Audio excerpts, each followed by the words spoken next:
Game changer. Well, there's a lot of bugs in there.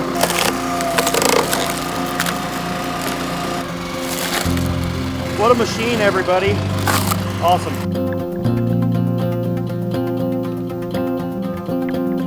Today on the Oakie Woodsman Channel, we're gonna get some major cleanup done.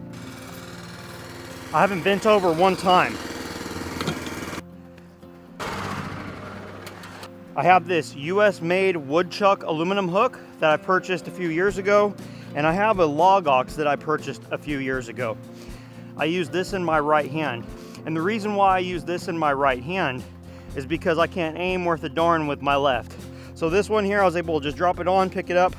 That one I could stick the end of the wood, bring them over here and load it up.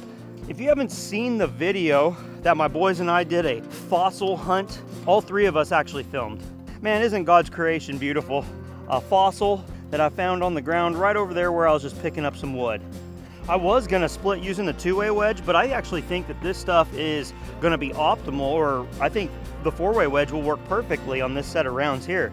It's a perfect opportunity to show you how easy this is. One of the simplest designs I've ever seen, and it's also secure. You just literally push the pin out with the little spring ball detent there, pull that off, throw that under. This fits either way, and you just simply go ahead and shove that back in. We are swapped. How cool is that? This wood is less than optimal, so I'm gonna use this for myself personally. It's not gonna be sale wood, plus I didn't measure any of this.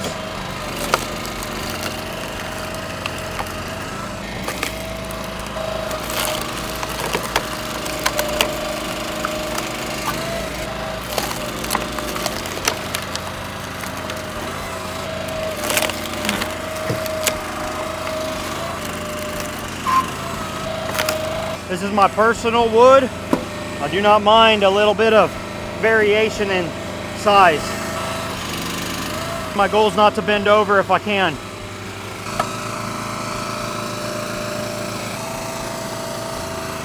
I'm going to go ahead and put the single edge knife on now as well. There it is.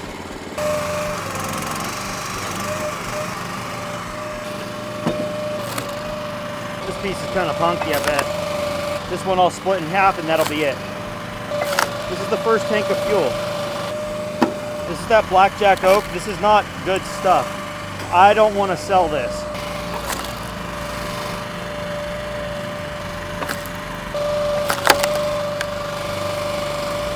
It blows my mind how easily I adapted to working with the knife both ways.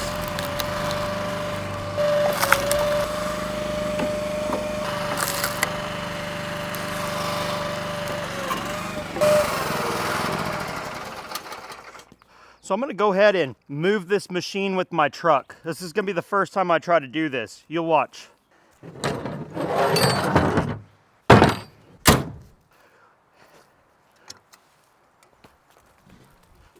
So I'd say that this is a major selling point to this machine. It's not lightweight by any means, but it's light enough that I can go ahead and position this and talk at the same time.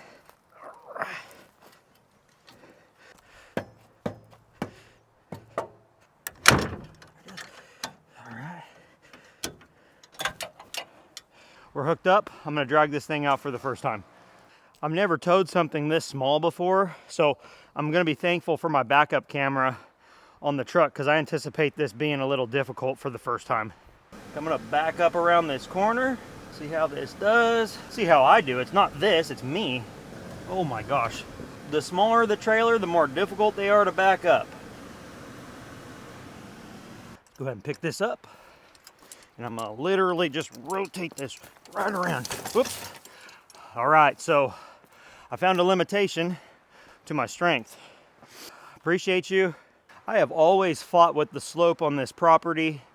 If you're choosing to build a house, we thought the rolling hills and the topography would be beautiful, and they are. In fact, we absolutely love looking out of our home over our valley. We own down the valley and up the other side. So as we're looking at our property, and it's gorgeous. But for stuff like this, it becomes more difficult. Everything, my foundation over 50 foot sticks out of the ground almost 10 foot on that far corner.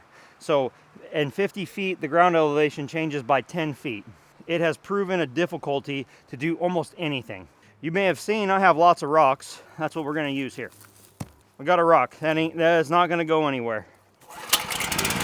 I am after 16-inch wood, so I'm not going for speed right now, I'm going for quality, because when I bucked all this up, I was just doing it freehand. This is at 16 1/4, I'm good. See, this is why I wanted to have the log lift on this side. Red oak. Okay, so we're gonna push this piece over. Awesome, and I will slide this one over. We're gonna cut on the back stroke, which is the lesser strong stroke. And I'm also not idled up very high. I can actually bring the idle up. What a machine, everybody. Awesome. This is still the first tank of fuel. I'm just gonna go until it quits, because I'm curious to see how much. Boy, that's a good piece of firewood right there. Red oak, beautiful. Let's get mixed with some hickory right there.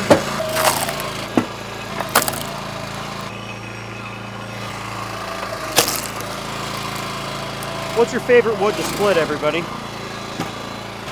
Look at this, I'm not having to shuffle wood a whole bunch. Inevitably you move wood when you're splitting wood, right? That piece is done. There we go.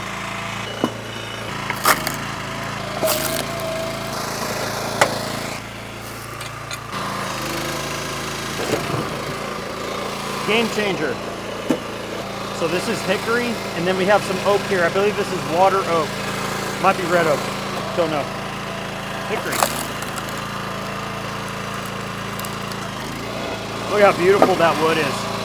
I love hickory. Well, it sure beats splitting it by maul. Oh yeah. Oh yeah. This would have been good 4-way wedge wood. In fact, I'll go ahead and throw it on, because it's easy. That right there is a testimony to how simple the system is. I like that. You don't need two people. There's gonna be some oak. It's gonna split weird because I have this weird cut here. Going to split some hickory with the 4-way here. Awesome. Nothing wrong there. And mind you, as I get better at this, I will become more efficient.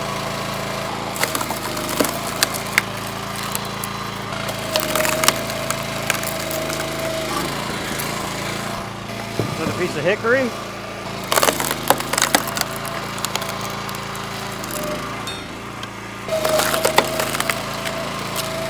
It pops it all right out of the way, no problem. I'm going to split that piece one more time. Because of the size of the wood, I'm going to go ahead and swap this wedge out. There it is.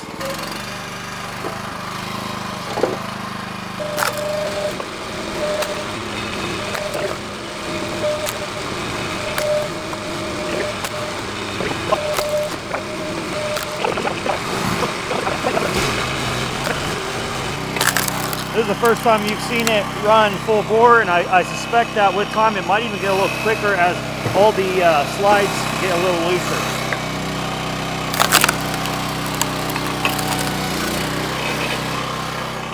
Nice.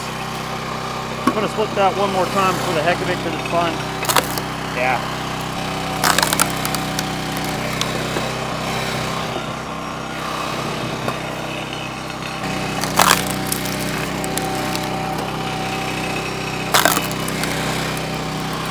Look how fast you can move through wood.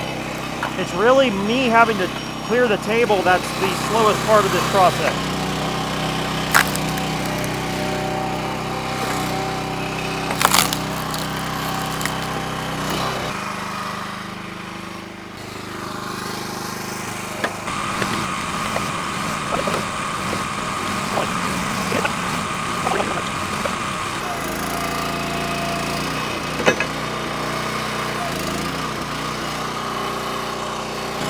Got some hickory.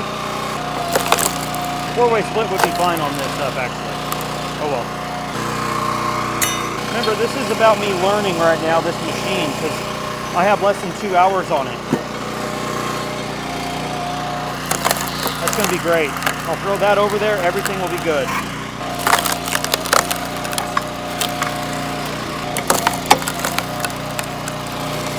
It's an oak.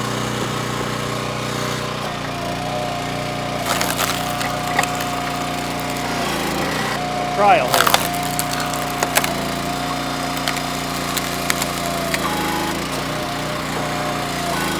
Nice. It actually made that firewood a better shape.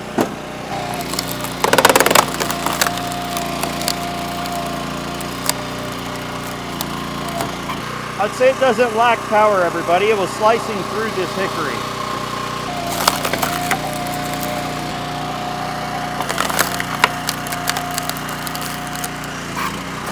Smoker wood right there. Whoa, boy, hickory is something else.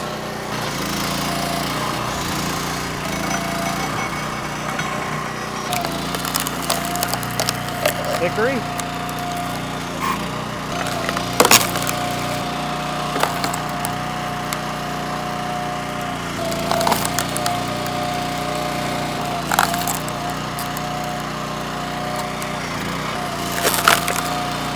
No problem at all with that big knot in there.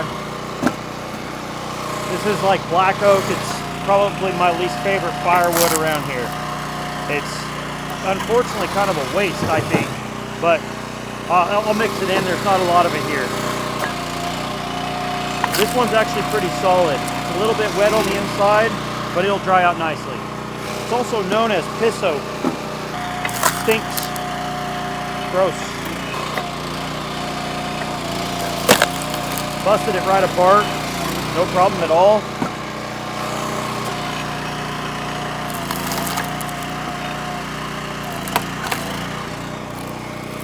Let's see if I can get this to split nicely. Yep, perfect. That worked nicely.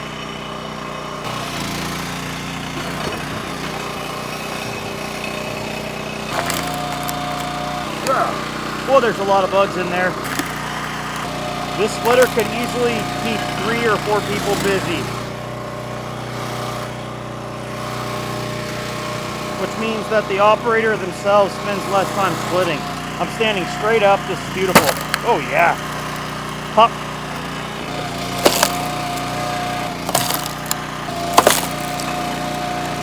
If you like how this thing performs, give Splitfire a call or visit their website. You can configure a machine. It's very easy. It's pretty self-explanatory. You can kind of get an idea of all the options you have. If you do talk to them, let them know that you saw the Splitfire or that Oakie Woodsman did a good job showing the machine's capabilities, would you? I'm not getting paid anything, but listen, I want their investment in me to return for them. I really do. It's going to help my family tremendously. And the bigger wood again.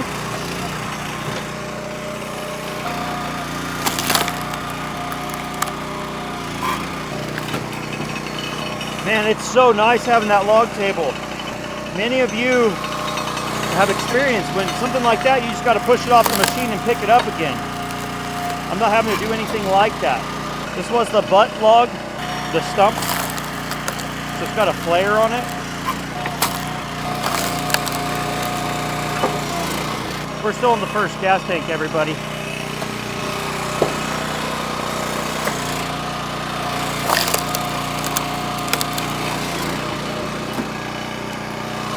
It might be getting low.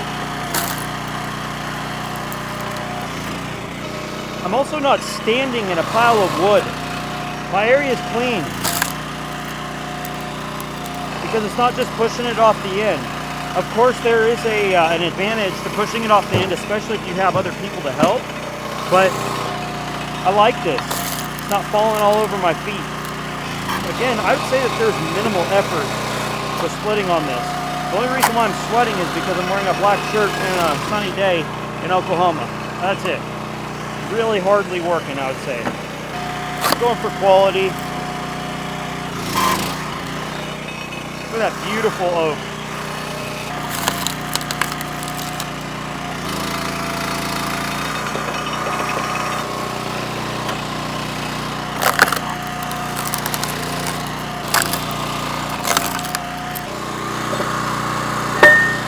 truly, this is awesome. No big deal.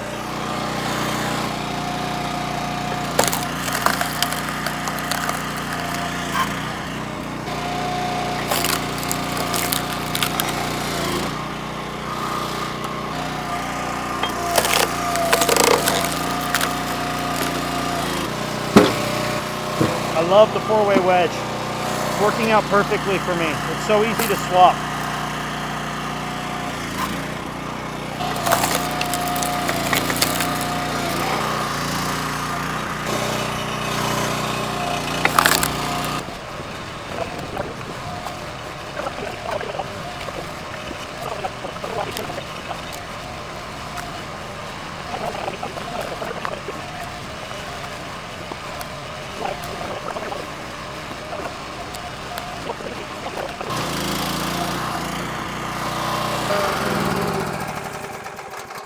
I don't know if you'll be able to see this, but here's my hour meter. This is all on the first tank of fuel, by the way. We're at 2.3 hours of runtime on this engine so far. This Honda is so incredibly easy to start.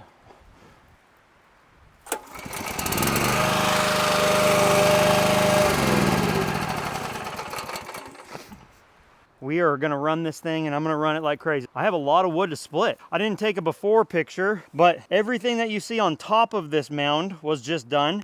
Basically everything that's the real light color, not great at all. I know it's hard for you to tell, but that was split. I'm gonna go ahead and take you over to what else was split. I added to this pile here quite a bit. Almost everything that's mounted right here, you can see, you can tell like old stuff right there. It's grayish, but that's new split. And this was done last night on that last tank.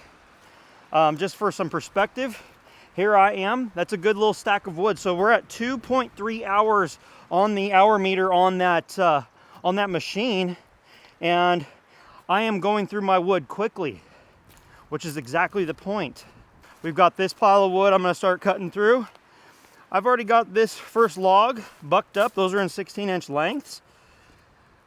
We'll come over here and get that split. Now, when I split this stuff here, that will go directly in a truck and or a trailer.